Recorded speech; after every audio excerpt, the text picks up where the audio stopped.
Welcome, drifting soul. I'm your storyteller tonight, here to guide you gently into rest. Before we begin, take a moment to like the video, subscribe for more bedtime stories, and tell me in the comments where you're listening from and what time it is. And if there's a story you're hoping to hear someday, let me know. Now, get comfortable. I was 9 years old the first time I packed my backpack like I was preparing to disappear. Even though I had no intention of leaving home, Fridays always felt heavier than other days. School crawled by, every second stretching thin, because all I could think about was the bus ride after the final bell. When it finally rang, I'd sling my backpack over one shoulder. It was always too full. Extra clothes, a toothbrush, my PS2 memory card, and whatever snacks I could sneak out without my mom noticing. My life wasn't bad. That matters. I wasn't mistreated or ignored. My mom worked hard. Our house was small, and the neighborhood was rough around the edges, but it was familiar. Sirens at night didn't raise alarms. Shouting down the street was just background noise. Even as a kid, you learned which streets weren't safe after dark. That was normal. But my best friend's house felt like another universe entirely. His name was Colton Avery, and he lived about 20 minutes outside town, down a narrow country road, where streetlights stopped halfway and time seemed to slow on purpose. His house sat far back from the road, at the end of a long gravel driveway. The mailbox leaned slightly, like it was exhausted from standing too long. Thick trees lined both sides, swallowing sound and light. Every other weekend, I rode the bus home with him. The bus would empty one stop at a time, until it was just the two of us, bouncing along that road, engine whining, gravel crunching beneath us. When we got off, the silence hit first. No traffic, no yelling. Just insects, wind, and our sneakers crunching on stone. Colton's house felt enormous to me. Not mansion big, but solid. 2 stories, an unfinished basement, a wide porch that wrapped around one side. The backyard stretched farther than it had any right to. Past the lawn, past a thin line of scraggly trees, there were 3 sheds sitting near the edge of the woods. They weren't the kind you bought at a store. They looked handmade.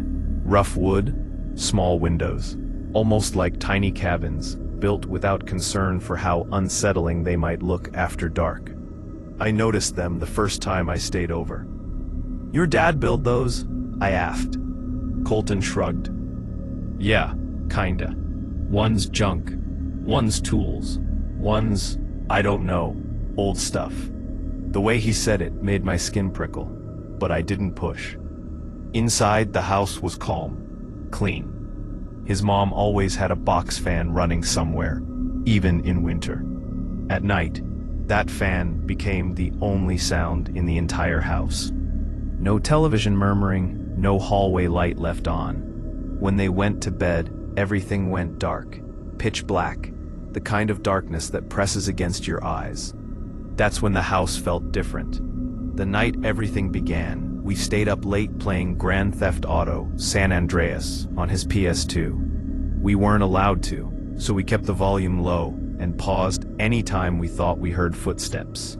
Around midnight, Colton shut the console off. "I'm wide awake," he whispered. "Same," I said, staring at the ceiling. After a stretch of silence, he sat up. "You want a pop?" We weren't allowed soda that late, which made it feel dangerous, important. We crept downstairs barefoot, every step careful on the cold wood. The kitchen sat at the back of the house, and the entire wall was windows. Huge panes, looking straight out at the yard, the woods, and those sheds. There was a sliding glass door with a screen. Colton opened the fridge. Light flooded the room. That's when I saw it. A faint yellow-white glow inside the shed closest to the house. "Dude," I slammed the fridge shut so fast it almost caught his fingers. "What the hell?" he hissed. "There was a light," I whispered. In the shed. He rolled his eyes. No, there wasn't. I swear I saw it. We stood there, staring through the glass.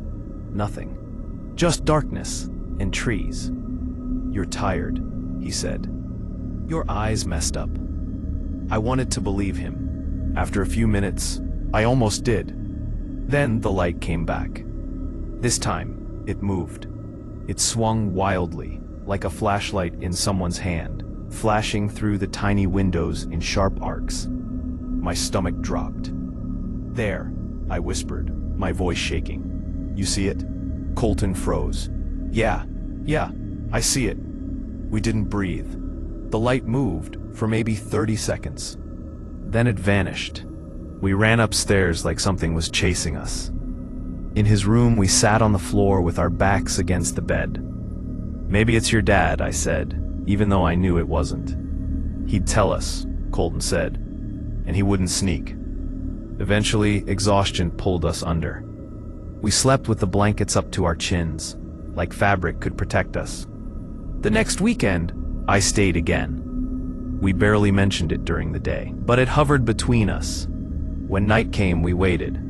Midnight passed, then 1 o'clock. Nothing. Around 2, we went back to the kitchen. Still nothing. I don't know who suggested going outside. Maybe both of us. Maybe neither. It just happened. We slid the door open and stepped onto the porch. It creaked beneath us. The air smelled like damp leaves. I don't like this, I whispered. Just look, Colton said. Then we go back in. We stared at the sheds. Then the door of the nearest one opened. A figure stepped out. Tall, too thin, bent slightly forward, hair wild, clothes hanging wrong, like they didn't belong to him. My mind screamed run, but my body refused to listen. The man started walking toward the house, slow, unsteady. Inside, I whispered. That's when he turned his head. I screamed. We bolted, slammed the door, ran down the hallway. Behind us, I swear I heard footsteps, fast ones. We burst into his parents' room, crying, shouting, tripping over our words. His dad checked the house. The sliding door was open. It was probably an animal, he said gently. Go to bed. We barricaded ourselves in Colton's room until morning. Years later, his dad told us the truth. After we went to bed, he checked the basement. The man was there, a homeless drifter, cold, hungry, looking for food. He left without a fight.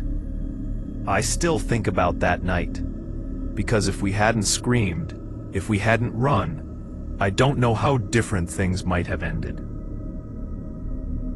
I grew up in a town so small, you could miss it if you sneezed while driving through. Route 41 cuts straight across it.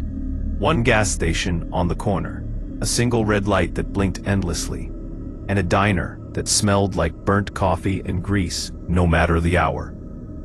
Everyone waved, not out of kindness, but because they'd been seeing the same faces since childhood. I went to school with the same kids from kindergarten to graduation. Same last names, same wispied family stories, same grudges that started on playgrounds and somehow survived into adulthood. Nothing ever changed there. And when nothing changes, people get restless. That boredom was why we noticed him. Freshman year felt like limbo. We weren't kids anymore, but we didn't matter yet either. The hallways smelled like disinfectant and sweat. Lockers slammed. Teachers spoke to us like they were already exhausted. That Monday morning in world history, I was half asleep, tapping my pencil against the desk, when the classroom door opened. The teacher stopped mid-sentence. Can I help you? The kid standing there didn't look lost. He looked ready. Clean jeans, button shirt, hair neatly parted, like he was heading to church instead of public school. I'm new, he said. The room buzzed instantly. A new kid was rare. Something to dissect, joke about, poke at. Name? The teacher asked. He stepped forward, eyes scanning us like he was counting. Ryland Crow. Do you have your books yet, Ryland? He smiled, calm as anything. No, ma'am. My wife forgot to confirm my schedule with the front office. For half a second, the room went silent. Then it erupted. Laughter slammed into the walls. Someone smacked their desk. Even the teacher laughed, shaking her head. All right, comedian. Take a seat. He did, unbothered, like he hadn't just dropped something explosive into the room. I leaned toward my friend Knox and whispered, "Dude's married, and we still have to ask to use the bathroom." Knox grinned. Respect. At 14, we thought it was hilarious. Just a weird joke. A flex. Nothing more. We were wrong. After school was where life actually happened. The bell rang, and we spilled outside like inmates released into daylight. Our group headed to the abandoned grocery store lot behind the railroad tracks. Cracked pavement, graffiti, busted shopping carts, skateboards clacking, cheap speakers blasting burned CDs. I was mid-run when I noticed someone by the fence. Ryland in his pockets, watching. I rolled over, scraping to a stop. "You skate?" He shrugged. "Sometimes." "Got a board?" "Not here." Without thinking, I tossed him mine. "Try." He hesitated, then stepped on. Awkward at first, shaky. But he learned fast, like someone who studied before acting. By sunset, he was laughing with us. Not loud, but real. Over the next week, he became part of the group. Not because he talked much, but because he listened. He remembered things. Who liked which music? Who hated which teacher? Once Knox joked, "Man, you creepy. You remember everything." Ryland smiled. Details matter. That Friday, Knox did what he always did. "Sleepover at your place?" Before I could answer, he turned to Ryland. "You down, or you gotta ask your wife?" Everyone laughed. Ryland didn't. He froze, like someone hit pause. I can ask," he said quietly. It took him days to answer. Then Tuesday morning, between classes, he came up to us. They said it's okay. "Cool," Knox said. "Your place?" "Yes." Something in his voice tightened my stomach. Not excitement. More like preparation. I ignored it. I wish I hadn't. Friday evening, we rode our bikes out there. Backpacks slung over our shoulders, laughing, shouting into the open air. The farther we went, the quieter it became. Streetlights vanished. Pavement turned to gravel. Trees leaned closer. "Where does this dude live?" Knox muttered. The driveway stretched longer than it should have. The house sat at the end, dark and alone. Ryland's dad opened the door. Tall, broad, heavy hands. No smile. Shoes off. Inside smelled wrong. Too clean, like bleach and metal. Every mirror was covered. Sheets pinned over them, like the house didn't want to see itself. "That's messed up," Knox whispered. Ryland's mom appeared and hugged us one by one, holding on just a second too long. "Dinner after prayers," she said softly. Prayers. Dinner was silent. Plates were already set, like they'd known exactly how many people would be there. Bland chicken, plain rice. Ryland's dad watched us eat, not casually, but intently. "You boys play sports?" he asked. "Skate," Knox said. That earned no smile. Then came the prayers. Quiet, long, repetitive. Knees on carpet. Words whispered until my legs went numb. Afterward, they told us to play outside. We rushed out, grateful for air, for motion, for something normal. 5 minutes later, the back door slammed. Inside. No explanation, we obeyed. The bathroom was full of steam. The tub was filled with cloudy water. "One at a time," Ryland's mom said. "Do not drain it." Knox laughed nervously. "Why?" he asked. "Because we said so." We should have refused. We didn't. Each of my friends went in and came out pale and silent. When it was my turn, something brushed my leg under the water. I didn't look down. I washed fast and got out. That was when I understood. This wasn't about religion. It was about control. They sent us to bed early. One room, one bed, the door closed. Knox whispered, "We're leaving." We didn't argue. The front door wasn't locked. We rode hard into the night, hearts pounding. Rylan never came back to school. Years later, curiosity got the better of me. I searched his name. Every profile was memorialized. Ryland, his parents, one sister, no details, no dates that made sense. I stared at the screen with the same cold weight in my chest I'd felt that night. I don't know what that family was, but I know this. If we hadn't left when we did, I don't think we ever would have.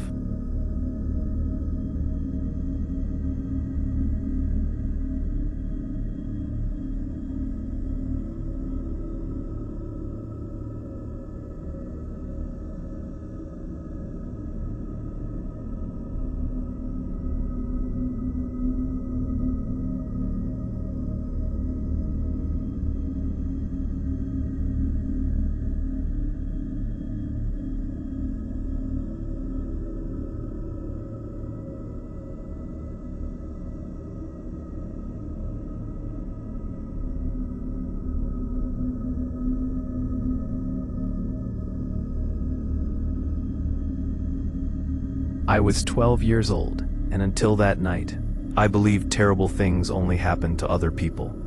Not kids like me, not families like mine.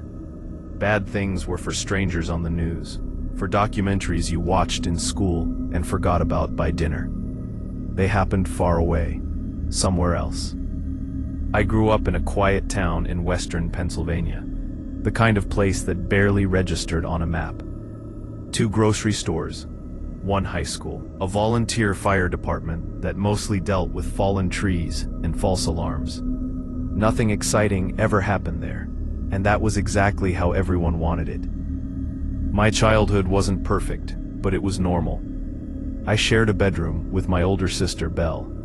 She was 14 and already carried herself like she knew everything about the world. Even when she didn't, she spoke louder, walked faster, and always positioned herself slightly in front of me, like she could physically shield me from anything bad. I trusted her completely. That summer, my parents decided we deserved more freedom. "You're not little kids anymore," my dad said one evening. "You need to start handling things yourselves." I didn't realize how literal that lesson would become. My cousin Hadley's birthday landed on a Saturday in late July.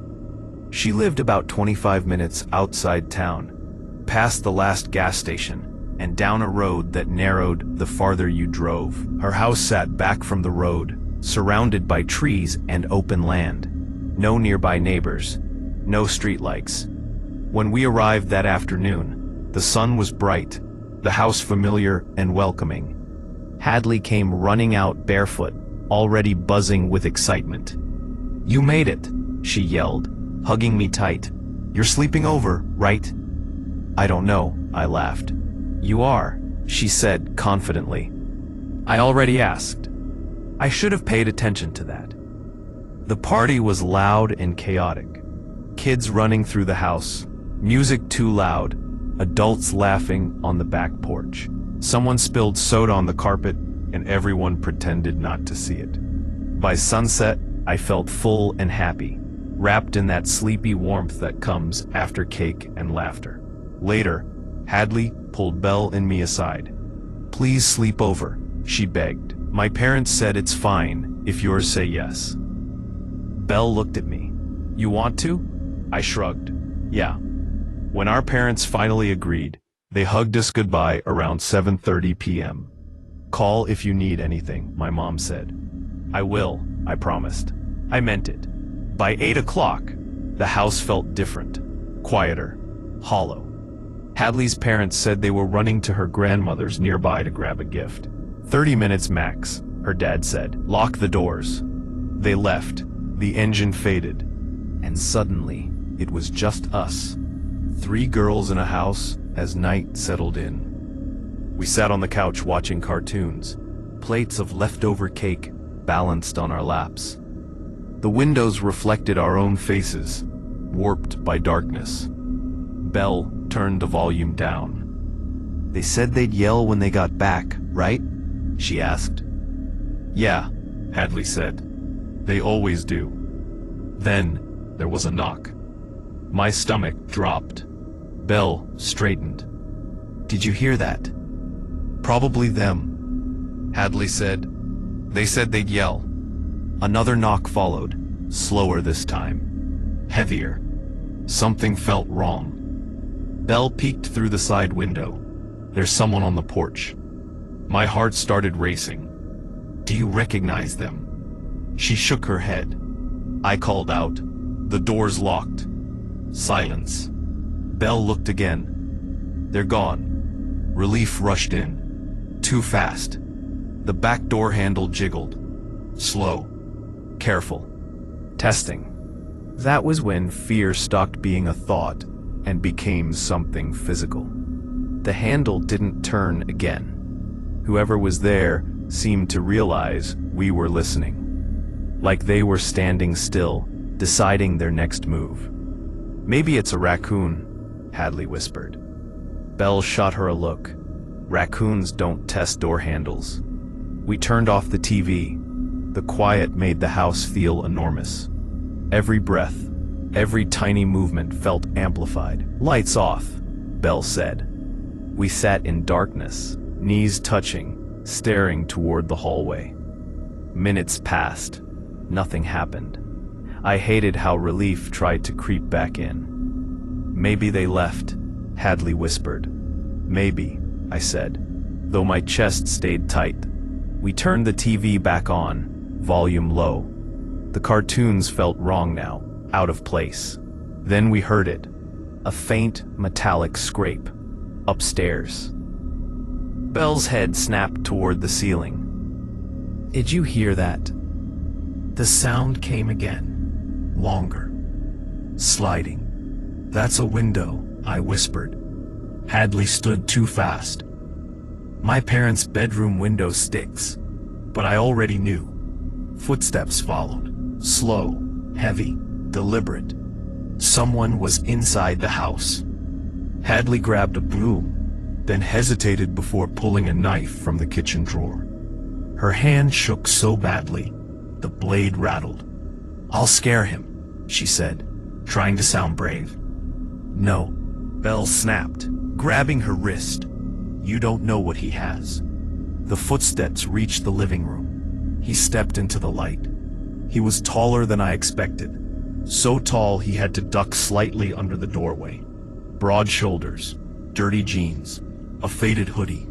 His beard was uneven, like he'd shaved it badly. But it was his smile that froze me. It wasn't angry. It was calm, comfortable. Evening, he said, like we were interrupting him. Didn't mean to scare you. My legs wouldn't move. I'm just here for some food, he continued, opening the fridge. Maybe a few things. He looked straight at me. You girls stay right there and nobody gets hurt. The way he said girls made my stomach twist. Belle stood. We're calling the police. He laughed softly. Sure you are. His eyes dropped to the couch, to my phone. Before I could react, he grabbed it and slammed it into the wall. It shattered, pieces skittering across the floor. He went back to the fridge, stuffing food into a worn bag, like this was routine. You need to leave, Hadley said, her voice shaking. He chuckled. You're brave. While he bent to rummage through Hadley's backpack, I leaned toward Belle. When I say go, run. She nodded. I waited. Go, I breathed. Belle moved for the door, unlocking it with trembling fingers. The hinge squealed. The man spun. "Hey!"